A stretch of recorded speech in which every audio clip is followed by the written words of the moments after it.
Brad was great. While you do your thing, watch. Let me know. Just a second. Get up.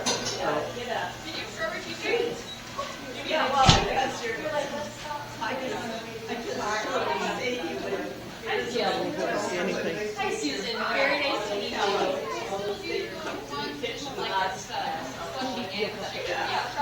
You'll have to go.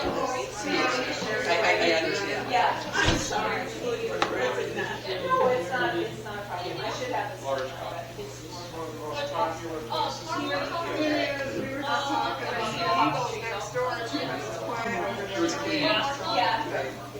But they're having a big convention.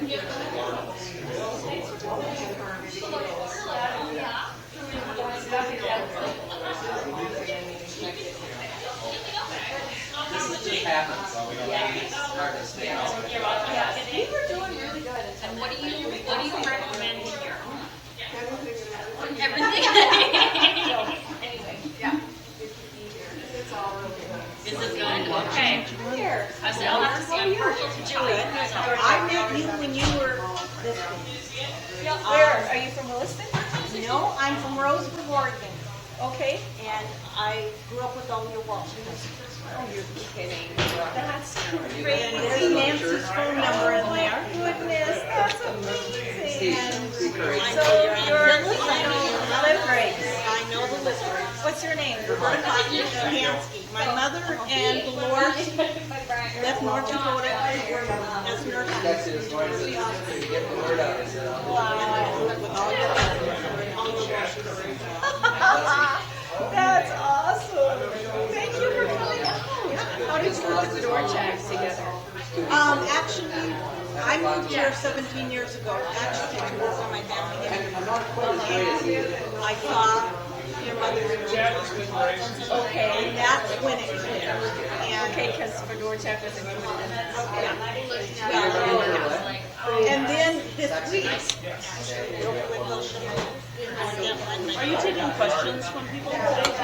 I mean, it's not formal. This is just informal. your brother came inside 2004 up, and I took a picture of this like different side. Never better. Pickleball this morning, I got 18 holes. I don't know why they Nice though. Is that right? No, I had ice cream. 3 or 4 days ago. Wow, weird. And she said, Well, people love generation. then North Dakota legislature might know how to shoot us. So it was nice, yeah, I met her. Oh, that's neat. Well, thank you for asking this again. That's fun. I appreciate that. I would be all excited. And my Yeah, we're siblings are quite a bit older than you. Well, I was the youngest of 8. So, And she was the oldest of 9, I think. okay. Nancy. And my sister Sheila and Nancy know each other quite well. And I grew up the same age as you. I'll let these people ask questions. I gotta introduce myself. So we have some questions for you. How easy? Hold on. What's your name? Cheryl. Ryan. Okay. And Lydia. Lydia. Yes. And what's your last name?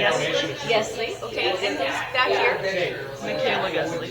Yes. Okay. Good to meet you. Are you guys from this area? Where are you from? Harvey. Okay. Can we turn the camera off? We're just having questions. Well, I had a few questions I'd like to ask. Fine, but do we have to have the camera on? Yes.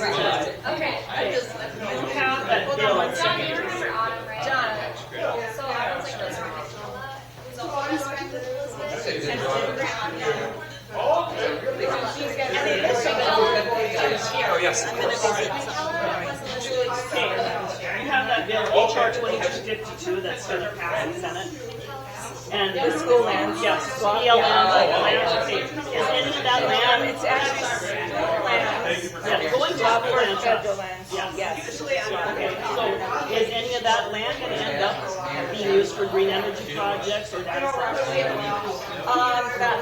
So it would be land on the reservations that is currently state land. You would swap that into federal land and take federal land in different areas to be state land. And I have no idea what the land will be used for after that. That's up to the state and the tribes. So that isn't part of the bill to declare how the land is going to be used. And then, why did you vote to approve that JetX power line certificate of convenience and public necessity while you were on the PSC, knowing that the North Dakota electric players were going to be paying on that power line for the next 40 years, and that those power lines were going to go to 2 data centers? So when I was voting on that bill, or that, not bill, that project, who is going to be connecting to it hasn't been determined. And the reason why we need interstate lines, which that is so that we can deliver our power from our coal and gas and wind facilities throughout the region. So we are we export power currently still. We export most of our power, and we have to have good lines to which to do that. So in that case, that line was serving that purpose. So that's why But there was talk beforehand that line was going to go to data centers. People didn't even know about yet. That's an interstate transmission line. So there's a lot of other feeder lines that will connect to that. It isn't for one. But the North Dakota electric payers are going to be paying on that.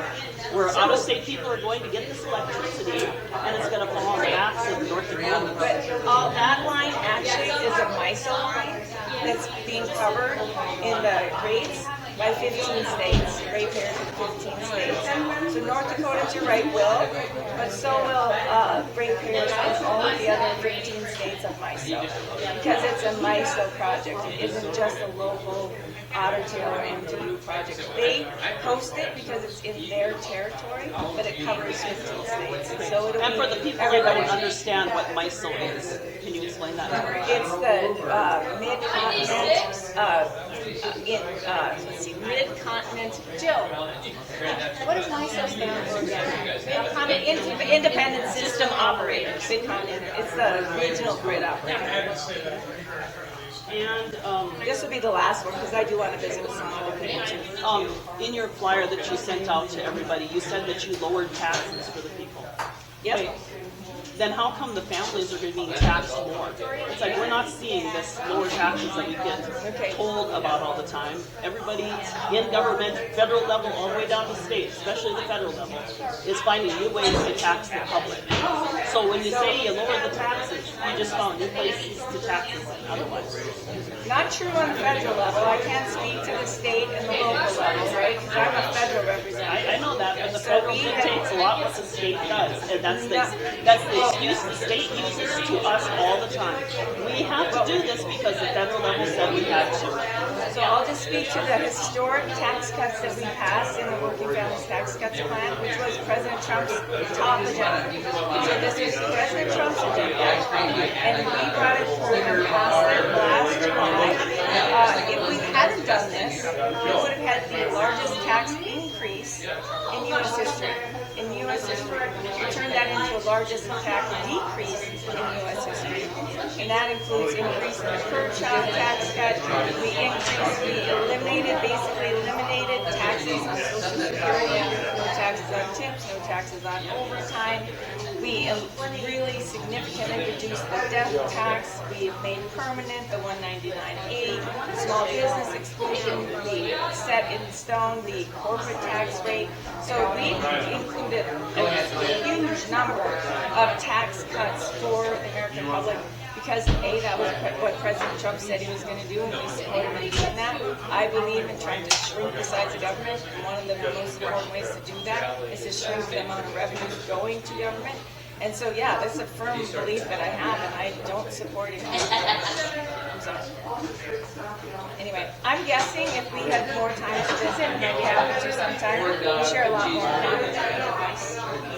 So, anyway, so you guys, I do have to go visit with some other Is there some place that we can address some other questions that we have? Yeah, absolutely. You can send to my staff, and we can try to get back to people on everything. Okay, so do you have us? Okay, yeah, absolutely. I'm easy to find on the website too. Like if you have access to the internet, Julie Fedorchak, Congress, and it'll take you right to my website and all my contact information, whatever. Even there's a form you fill out to send us stuff, and we monitor that very carefully.